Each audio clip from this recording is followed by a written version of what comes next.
guys, good morning. Welcome to my vlog. So, ayan guys, nandito tayo ngayon sa bagong open na bridge dito sa bayan ng Dolores. Yan guys. As you can see guys, napakaganda ng umaga.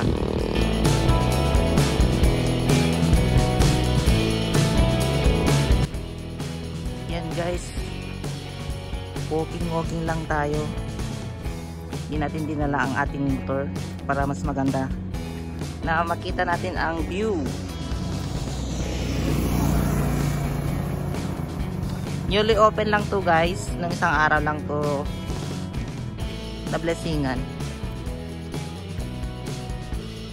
Yan kabuuan guys. Tineg River. Maganda ng highway na to guys.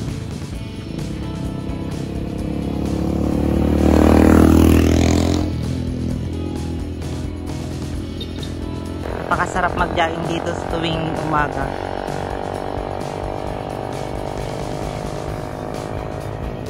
And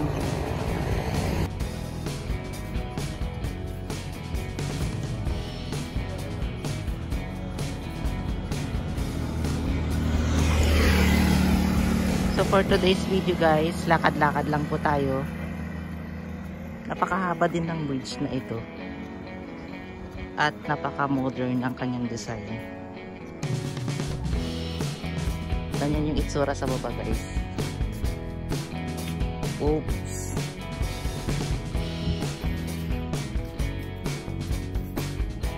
Guys, pwede tayong mag-jogging, mag-biking, mag-ride.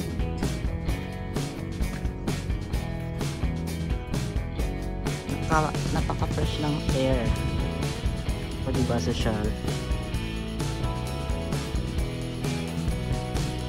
Yan pa yung mga bantings guys.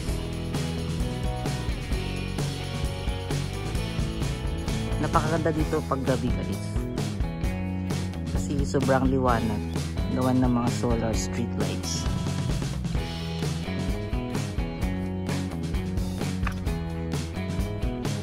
Perfect na perfect. Pasyalan din. Pang Instagram. Picture. So ang bridge na ito guys, nagko-connect ng dalawang municipality. Yun ay yung municipality of La Paz at saka Dolores. So very convenient na siya. So it takes around 10 to 15 minutes na lang to cross. Hindi kagaya dati na abutin ng 2 hours yung biyahe. Kasi dadaan pa siya sa bangko. Ngayon, very convenient. Yan kami dati banda guys, nagbabalsa. Nung wala pa itong bridge dyan sa place na yun. Sa may mga white. Yan guys. Yan guys, may 4 wheels. Yan kami dati tumatawid guys. Nung may balsa pa. Itong tubig na to hanggang doon sa dulo.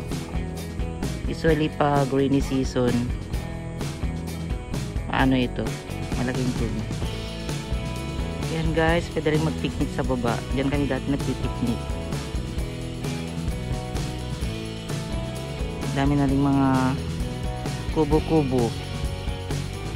Pek ngayon guys kasi yung tubig hindi masyadong malalim.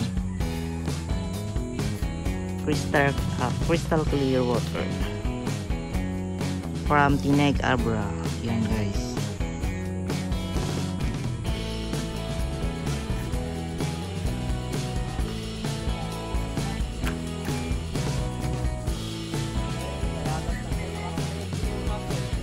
Yan guys, dito na tayo sa dulo.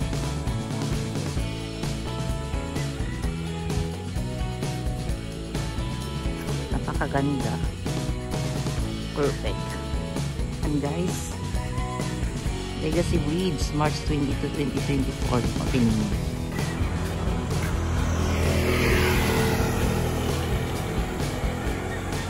Yan, ride na lang pag may time.